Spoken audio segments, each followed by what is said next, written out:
All right. You are here again live with the guru. And this time today, we're going to talk about the 1971 NFL quarterback draft. That draft was considered the era of the new quarterback, where the ball was going to be thrown a lot more. The offenses in the NFL was evolving in the 70s, more downfield throws by more teams versus maybe one or two teams. A lot of the AFL type offenses were adapted, such as the ones that Sid Gilman put in place for the early San Diego Chargers and the one used later by Dan Fouts and the greatest show on turf in the late 90s. These quarterbacks are, it's an interesting list. It might be some names that you're familiar with. And what I'm going to do is give you a rundown of how their careers unfolded. Now, this is strictly my opinion. This is, Guru's rant. And basically, I get the rant without being challenged. And so I like that. But I don't mind the challenge because I always feel I'm pretty right. And I've been studying quarterbacks the last, I'd say, about 30 years. Rarely am I wrong on the quarterback. Rarely am I wrong on the NFL quarterback as far as projections. Now, to be fair, obviously, all of these guys went NFL when I wasn't even 1 year old yet. But I was able to watch them play. I was young enough to watch them play at the height of their careers. And so we're going to start with the 1971 class, starting with the number one pick. And keep in mind, there were 6 quarterbacks picked in this draft. Most notable number one quarterback.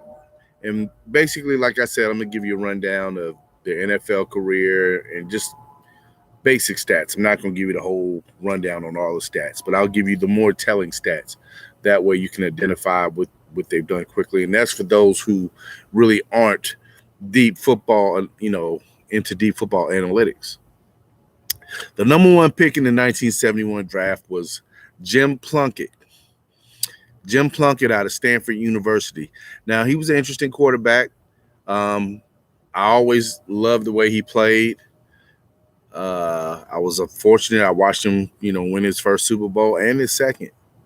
Now, Jim Plunkett finished with a career of 72-72. He had 164 touchdowns, 198 interceptions, 2 Super Bowl victories. So we can say that pick at number one was really justified. He answered the bell. But to be fair, early in his career, he was with the Boston Patriots, now known as the New England Patriots. They weren't a good football team. He was a good quarterback on a very bad team. That's one person you can say. And they were starting to get better. They were starting to add some pieces like, Stanley Morgan and some other guys. And had he stayed, who knows if New England didn't give up on him. But instead, he bounced to San Francisco, ironically, a year before Joe Montana got there, and he was wearing number 16. And then I believe he was out of football for a year maybe. And then he was signed with the Raiders as a backup in 1980. And he was backing up a guy named Dan Pastorini, who's interestingly on this list, and I'll get to him a little later. But he was backing up Dan Pastorini until an injury came about. I believe Dan Pastorini broke his fibula.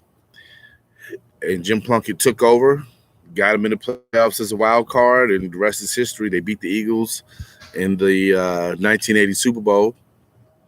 Then again, they beat the Washington Redskins in the 1983 Super Bowl under his watch. He ended up playing about 15 seasons, 2 Super Bowls, finished with a 72-72 record in 2 Super Bowls. So we can say Jim Plunkett had a pretty good career. His projection was right where it should have been based on the scouts' projections. And it's ironic that he's not in the Hall of Fame. I don't understand why he's not in the Hall of Fame. And Ken Stabler's in the Hall of Fame. But, Jim Plunkett should be in the Hall of Fame.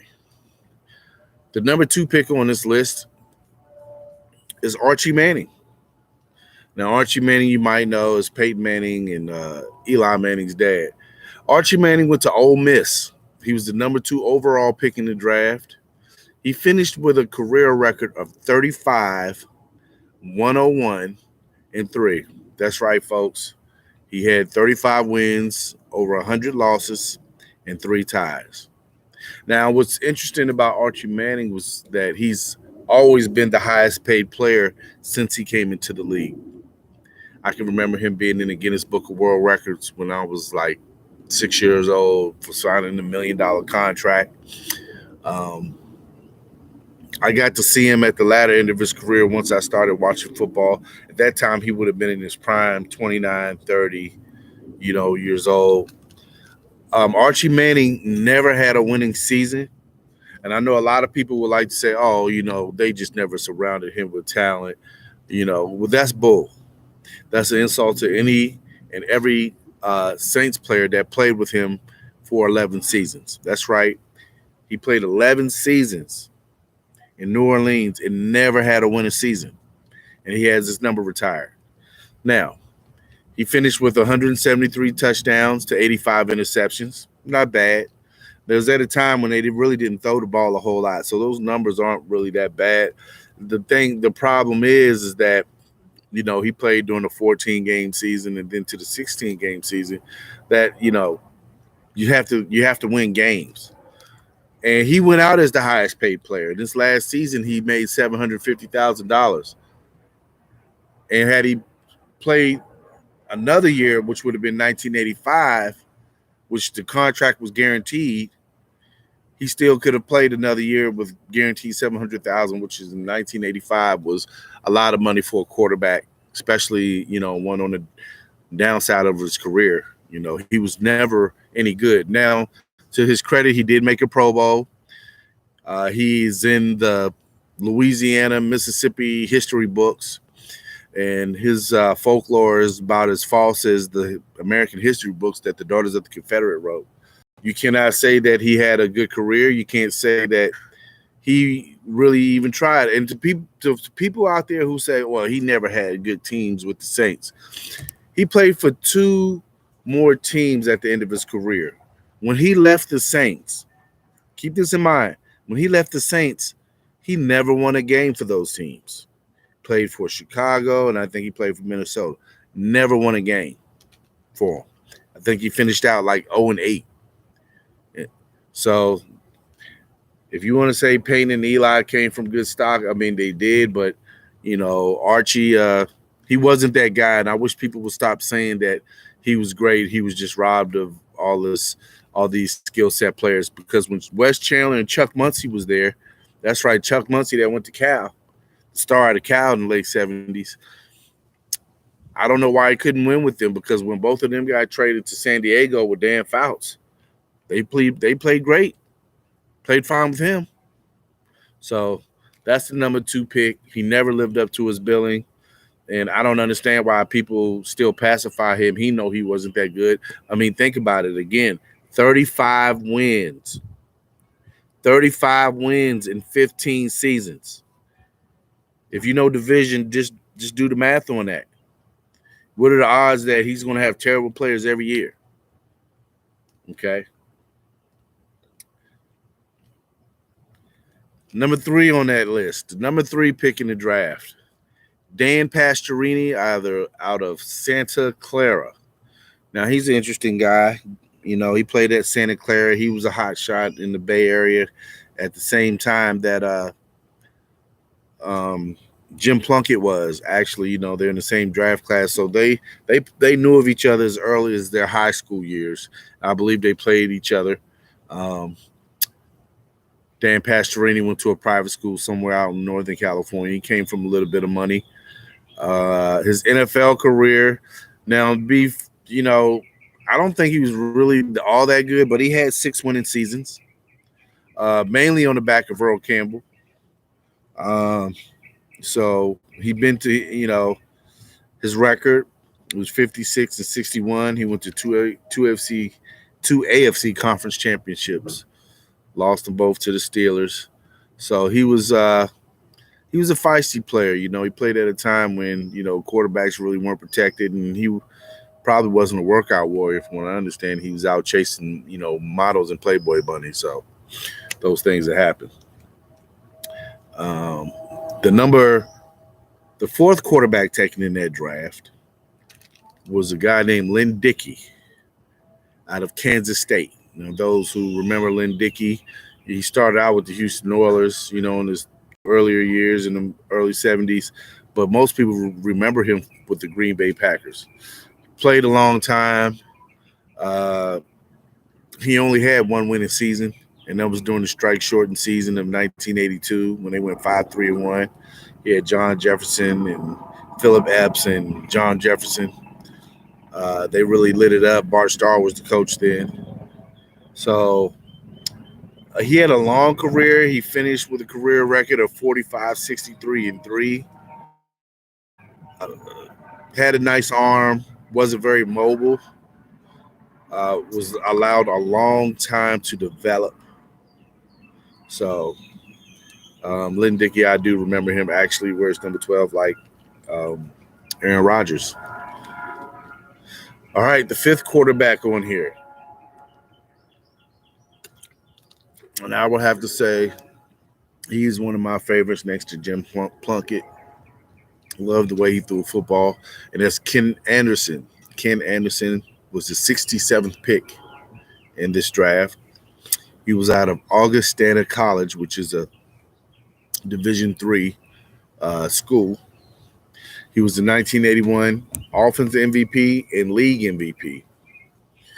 Now, for most people that don't know, before Bill Walsh was with San Francisco, he was the offensive coordinator in Cincinnati under Paul Brown, excuse me. And he had Ken Anderson as his quarterback, running his West Coast system the way that he did.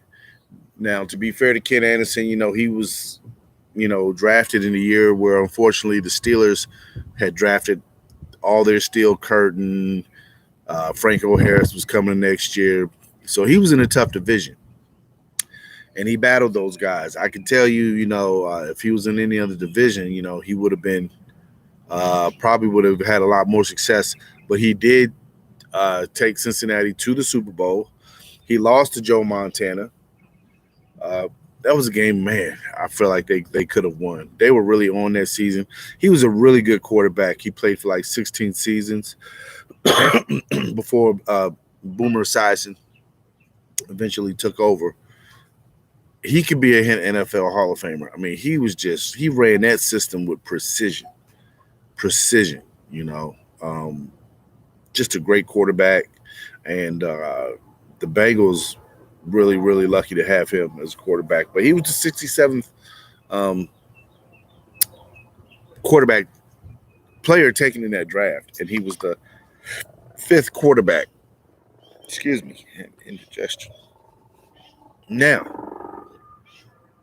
the next quarterback, and he's the 99th pick of the 1971 draft, out of Notre Dame University, Joe Theismann.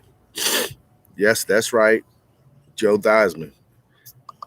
Washington football team, formerly known as the Washington you-know-who. We're not going to say that name. Disgusting.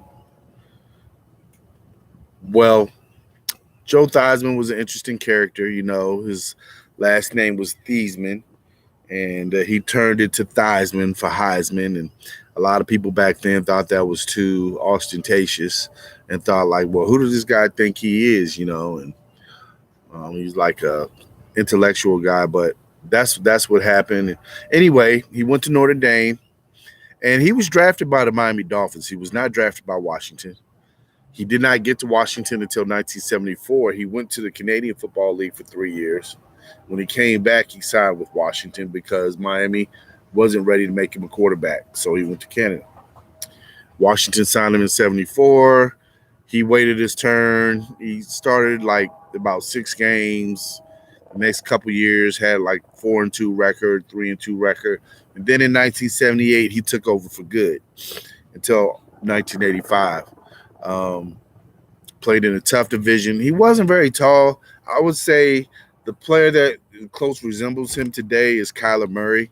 You know, they have like the same build. Joe Theismann was very fast and quick, had a rocket arm, had, you know, a lot of moxie and confidence. So he was a gamer, and he was the 99th pick. He was the NFL MVP in 1983. Just a good quarterback. I did not like him as a player, obviously, because I'm a Cowboy fan. But man, he was really good. Could make the case that he could have been drafted higher. Archie Manning just seemed like maybe he should have played a different position, maybe like wide receiver, because he had more athleticism than either one of his two quarterback sons. Um, he had a better arm than both of them.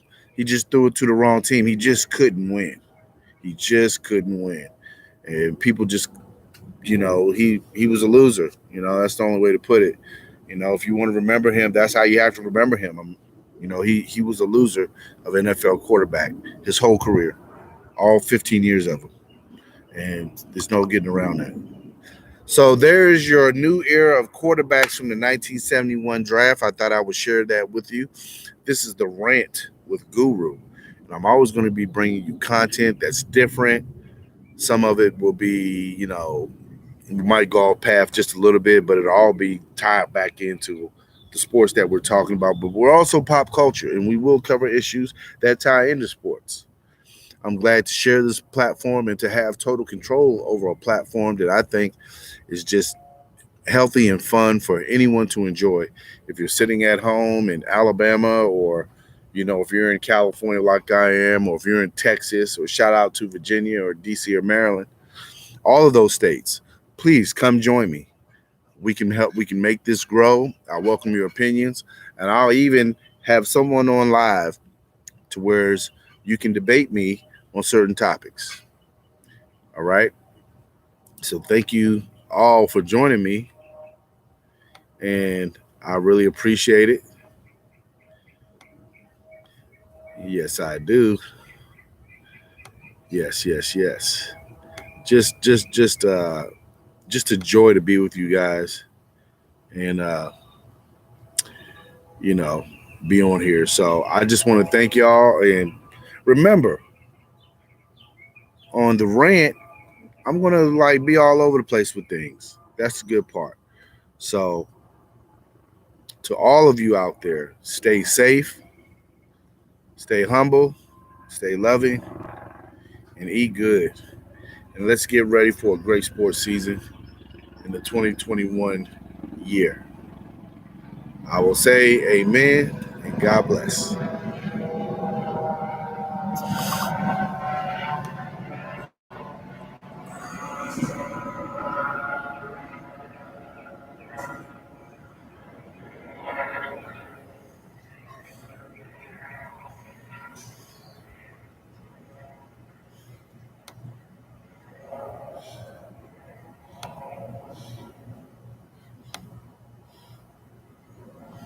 Good.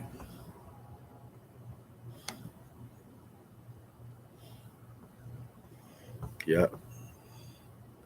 That's what I want.